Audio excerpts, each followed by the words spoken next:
চুলের যেটা সবচাইতে বেশি দরকার, যেমনি আমরা খুব লাকি যে আমরা বাঙালি এখন, মানে বাঙালিদের মাছটা কিন্তু খুব জরুরি। মাছের যে তেল বা ফিশের ভেতরে যে ওমেগা থাকে, সেগুলো আমাদের স্কিন অ্যান্ড হেয়ারের জন্য খুবই ভালো।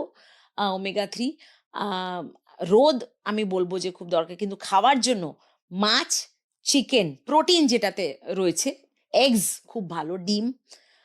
আর যেটা দরকার সেটা হচ্ছে খেজুর।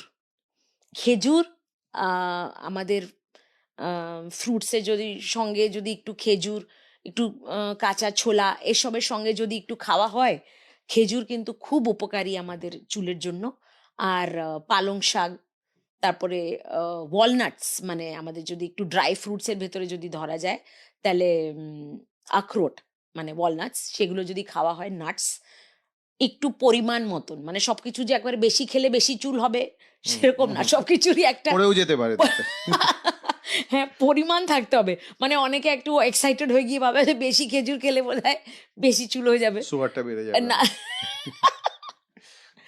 ডেফিনেটলি। তো একটু মানে দেখে, আর ডেফিনেটলি একটু ডক্টরকে কনসাল্ট করে, কারণ আজকাল এত লোকের প্রবলেমস রয়েছে, কারোর প্রেশার রয়েছে, কারোর ডায়াবেটিস রয়েছে, কারোর সুগার রয়েছে। সো বেসিক্যালি একটু কনসাল্ট করাটা ভালো যদি কোনো এলমেন্ট থাকে।